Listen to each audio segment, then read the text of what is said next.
The spooky season is upon us, and I bet you have always wanted to make your very own dark ambient songs. Following these few easy portals, you can. Dark ambient is a style of music that relies on crafting atmospheres through textures, effects, sparse melodies, and manipulated field recordings. The instrumentation is typically based on low droning notes and dissonance to create a sense of foreboding. Creating dark ambient is less about traditional composing and more about sound design. Rules of music don't need to apply here. Some great dark ambient artists to check out include Lustmord, Endura, Art of the Black Blood, and Raison d'être. Also, Cryo Chamber is a record label with a ton of great dark ambient stuff on their roster. In this tutorial, I'm going to be using only sounds from the Essential Dark Ambient Sound Pack, which is a sound library that I recently released through Savo-Karelian Productions. You can get the sound pack from our Bandcamp page for $5. When you purchase it, it comes with a PDF file that has a download link to Dropbox and Google Drive to get the full sound pack. If you don't want to pay, you can also get a free version of the pack with less sounds in it. The links are in the description. Well then, let's get down to business. Dark ambient is all about painting a mood or a scenery.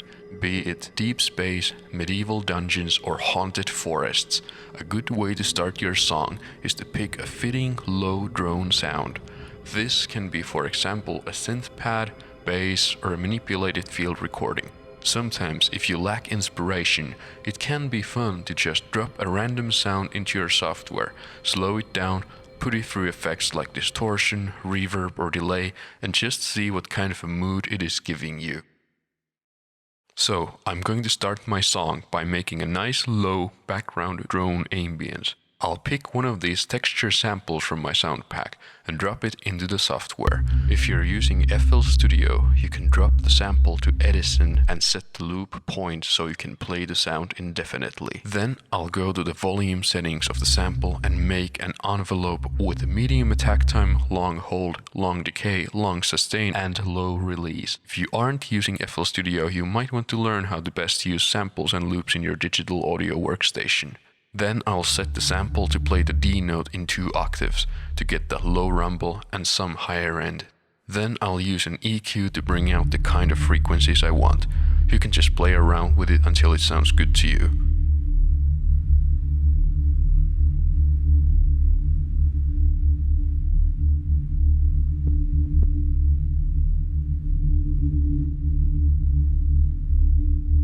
Then, what I consider the most important effect in ambient music, reverb.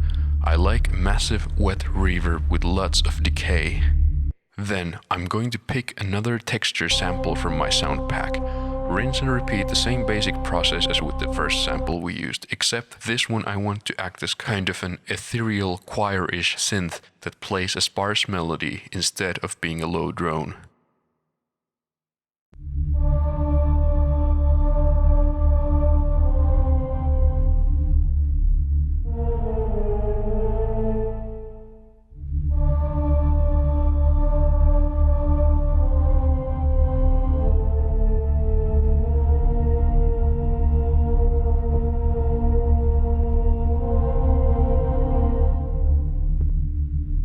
Then I'll create a volume automation so the sound gradually rises into prominence.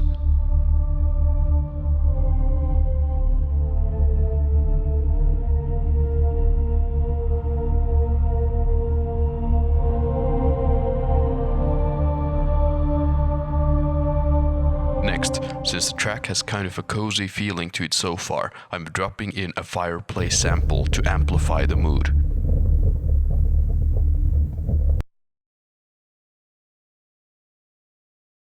I'll try to bring out some of the thickness of the fire as well as some of the brighter crackling with EQ. For the next part, I want to change the atmosphere. This is sounding a bit too safe to warrant dark in dark ambient, so I'll drop in a waterphone sample.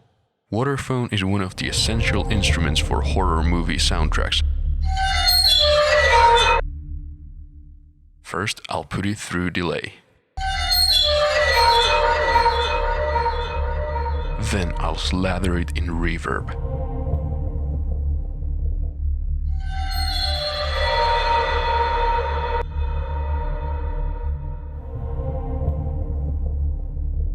Lastly, I'll use a limiter to even the waveform out a bit.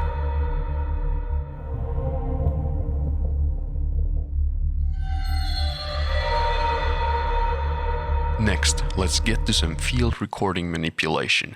I'll drop in this sample of birds singing and slow it down to make it sound weird and unrecognizable.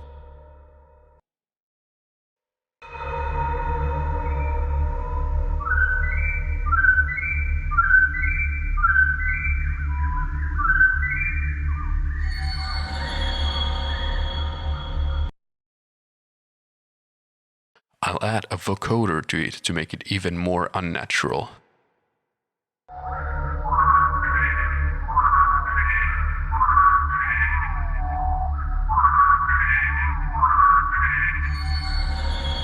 Then I'll slather it in reverb.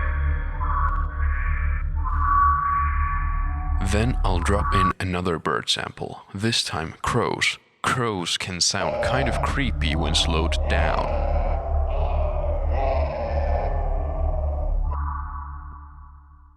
EQ and reverb, you know the drill. Next, I'm going to introduce a contrabass sample. Contrabass is definitely one of the best fitting instruments for dark ambient if you want some natural, low texture to your track. I'll have the contrabass note lead into the waterphone screech, creating this stark contrast of extremely low note and extremely high pitch. Put it through EQ and reverb and we are getting somewhere.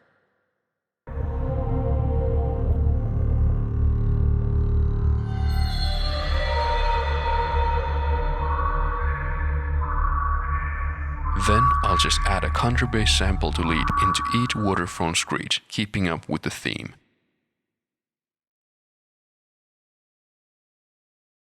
After a while of that creepy middle section, I want to bring the song back to where it started from, a kind of circle closing or some stupid shit like that. So, back to the fireplace and ethereal choir thingy.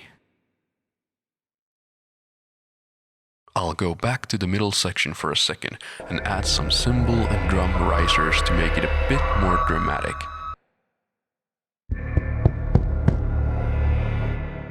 Cool. Then, back to the last section of the song.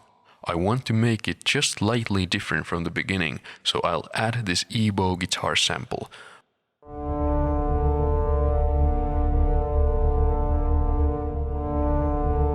I'll automate the volume so it kind of fades in and out, like the heat pulsating from the fireplace.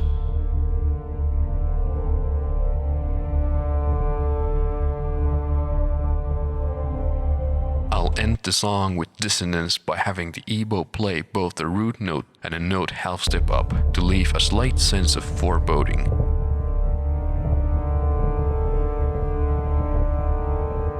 The song is pretty much done, but I'll show one more awesome trick. There's a software called Pulstretch, which allows you to slow audio files down by extreme amounts without altering the pitch. You can drop in any kind of sound or sample and experiment what kind of a result you might get. I like to slow down short vocal runs to get these super ethereal results. Let's record a stupid little vocal thing like this.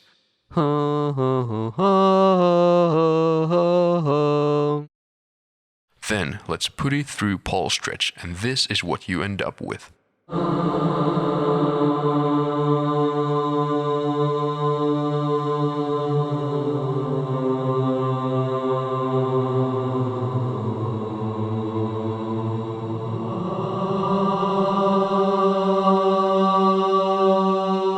Pulstretch is also totally free, which is nice. Download links are in the description. Okay, now I'll drop that Paulstretchified vocal to the latter part of my song.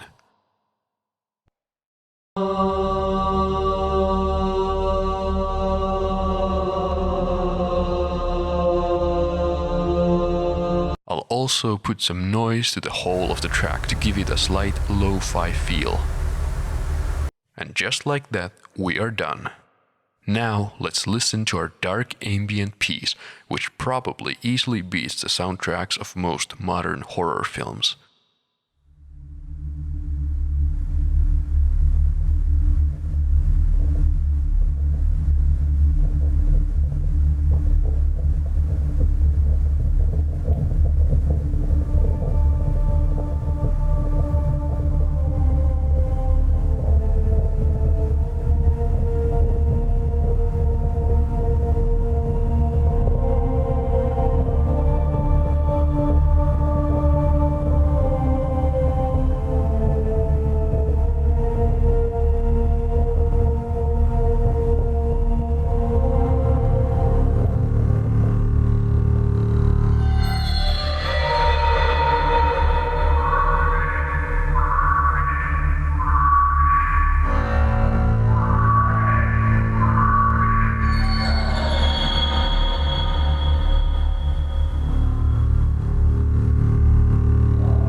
And that's how easy it is to make dark ambient. Thank you for watching. If you want to support my channel, the easiest way to do so is by purchasing the sound pack or any of my albums on Bandcamp. Okay, bye.